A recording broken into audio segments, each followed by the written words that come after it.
Mick McCarthy has been speaking this evening in Geneva, Kevin, and he's been saying he's frustrated by the lack of positivity around the situation that the team are in. He says, wouldn't you not have taken this situation where we've one more win and we're qualified? And he says there should be more excitement about the situation we're in. What do you think? That's his reaction to the criticism of Saturday's performance. You can understand it in terms of the position that the team are in the group, and maybe that little bit of negativity around him and the squad after Georgia. But I'm sure even when he's reflected upon the game and looked back at it himself, it was a poor performance. It was a poor performance. We didn't get playing at all. And you and I have sat in studio with Brian constantly in the last, I'd say probably 2 or 3 years now, and we've constantly looked at the midfield to get more out of them. And it was a massive thing the other night again, where three, maybe two of the three at times weren't getting on the ball. The two players you're expecting to, and Conor Howard and Jeff Hendrick, weren't getting on the ball enough, and they weren't controlling the game, and that allowed Georgia to overrun us. And you look at it, and Georgia were a poor side. The game was there for the taking. Going over there, the way that they played, they didn't test down Randolph at all. They were more of a threat against Denmark in their last home game. And that was where, we maybe think that Mick would look at the game and maybe reflect upon that we could have done a lot more in that game across the 90 minutes to really go and affect Georgia's defence. Are there options to change it in that area then, Brian? There's not huge options. If you think of what Martin O'Neill was using before Mick came in, Mick is kind of stuck with this lineup. Prior to that, David Myler would have been playing midfield. Harry Arter would have been playing midfield. Hendrick was obviously playing there as well as part of the various shapes and formations that were used. Other than that, the last out-and-out midfield player who did stuff for us was Wes Hewlin, and Wes is not around. I don't know what Harry Arter's position is at the moment. Seems to be playing regular this year, but he doesn't seem to be to Mick's liking at the moment. David Myler has unfortunately had to retire. Judge came on the last match and played quite well, I thought, against Switzerland. He made a bit of an impact in the last 10 or 15 minutes or so of the game. I haven't seen enough of Josh Cullen. I saw him in one under-21 game, but I haven't seen enough of him. Yeah. I haven't seen enough from a club level to say he's playing consistently well enough to start in this type of game.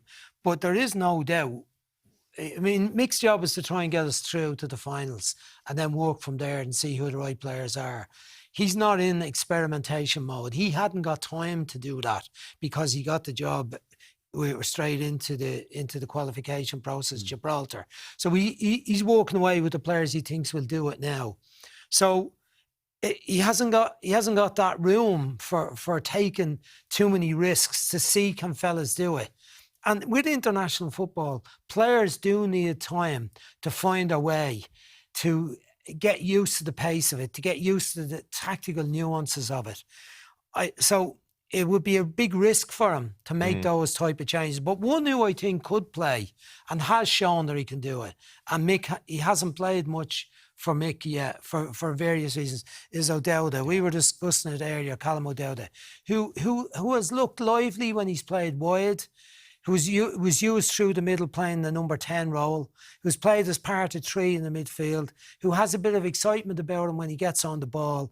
And you would hope he understands the defensive mode better than when he initially came into the team. Because we were outplayed by Switzerland in the home game. They played through us. We tried to press up on them. They played through our midfield. They controlled possession. Did 14 shots on goal compared to 4. We got a bit rough and rugged towards the end of the game and got a bit of joy. James McLean puts the ball in the box. McGoldrick scored. McGoldrick was our best player. He's not available either. But I think O'Dowda is one. Okay, so there's a lot of reasons for not going for massive change. We're looking at the English team and they would say 5 or 6 change because the options who are there. And Brian says one player come in. In all that time, neither of you have mentioned Aaron Connolly, right? Yeah. And so much of the talk in terms of criticising Mick from the other night has been, why didn't he play Connolly? Why didn't he bring him in earlier? Personally, I'd like to see him play. I would. I think if the system's changed, I think Mick alluded to the fact is he might need to put someone up with him or someone to play off him. So he could do that if he tinkers with the midfield and plays 2 sitters, plays a number 10 that's going to play off Aaron Connolly, or if he could play him on the left or right of the front 3 as well. There's options for him to do it. Personally, he's ready to start. I think he's ready to start. I do. Yes. You've been in the seats, Brian, international manager in the past. Would you play him? I would definitely leave that decision to Mick because of his experience in the game. We have seen manager under pressure to change forward players, and we had a Sean Maguire campaign for a long time because of his form in the League of Ireland first, and then when he went to Preston, and Scott Hogan when he was scoring a few goals for Brentford, and they were thrown into a match together in Turkey, as I remember, a friendly match, and they hardly had the kick of the ball between them. It's not as easy as going from a club match to an international match. This fella here did it for years and years. But no one gets the mental side of it, Tom. Well, you said Connolly should start, Brian. From what you know, and I know you don't have the full picture that Mick has, but what do you think? What would be your hunch? My problem is that where he plays. I'd like to see him playing with two and not putting him straight up the middle and putting the onus on him to play up front on his own. Even in the Brighton situation, there was three good forward, two experienced players playing with him. I'd like to see, but we don't have that one. Shane Long is not in the squad, who runs in behind. Mick obviously didn't fancy him this year on what he's saying. He's not in the squad, is he? He wasn't no. Even the other night. You know, I'd like to see him playing the two, but yeah, I don't think we can play 4-4-2 against Switzerland. I think we get outplayed again in the middle of the pitch.